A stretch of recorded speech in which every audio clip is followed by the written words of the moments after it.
Tonight, North Korea is voicing frustration at the stalled denuclearization talks with the United States. CNN's Brian Todd is working the story for us. Brian, the Kim regime says it wants to see results from these talks, and they want to see results soon. And if it doesn't see results, Wolf, we could see a return to the days of fire and fury. Or are the North Koreans simply bluffing the president? Tonight, a worrisome statement from Pyongyang gives new indications that Kim Jong-un's regime could be playing a dangerous game of chicken.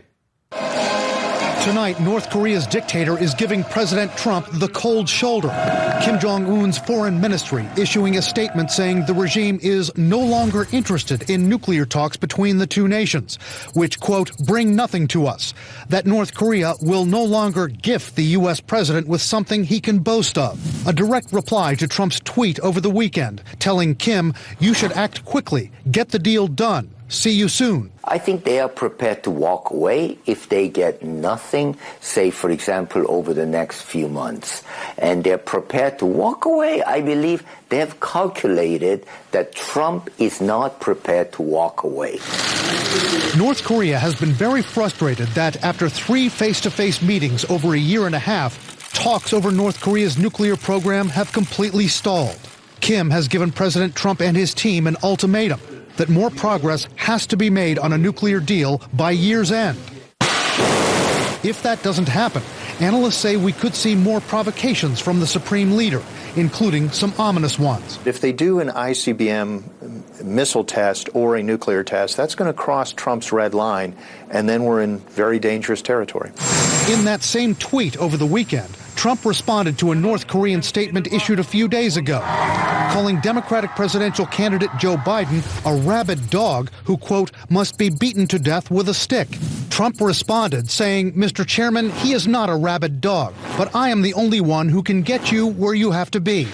Biden says he wears the North Korean insult as a badge of honor. You know, one of the ways you measure who you are is by the folks who don't like you. For months, Biden has pounded on Trump for being too conciliatory to a brutal dictator just to score a nuclear deal. He embraces Kim Jong-un in North Korea. This is the guy with his uncle's brains blown out, sitting across the table. This is the guy who's a thug, and he's writing love letters to him. No, I'm serious. Hey, where we go? Biden has said he'd be much tougher on North Korea than Trump has been.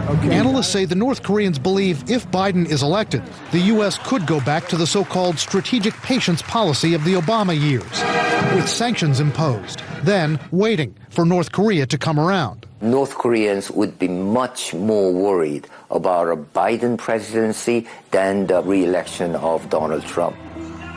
Now, just hours before North Korea's cold shoulder statement on no longer being interested in talks, the U.S. and South Korea bent over backwards yet again to accommodate Kim's regime, announcing they're going to postpone their joint military exercises set to begin later this month in order to give diplomacy another shot. Now, some experts believe that's a smart move to give the negotiations every possible shot to succeed, but others say this shows weakness, especially in the face of all of those threats that North Korea has been making recently. Wolf? Yeah, the North Koreans hate those exercises. Right. Brian Todd, thanks very much.